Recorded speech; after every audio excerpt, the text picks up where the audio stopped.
Welcome. In front of me is some fake Samsung phone, and today I'll show you how to format your SD card on it. So to get started, let's open up settings. From here we're gonna scroll down to, I assume, general management. Nope. Oh, there we go. There is storage. So it's in, where was it? Equipment maintenance. Storage, and from here you should see your SD card.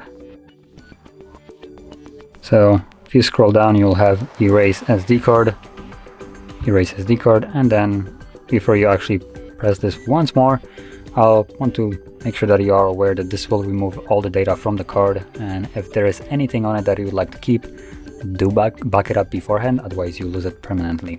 But anyway, from here let's tap on it, and this will begin formatting card.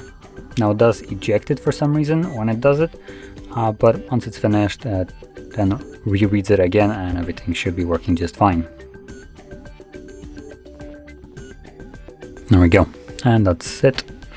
So, if you found this very helpful, don't forget to hit like, subscribe, and thanks for watching.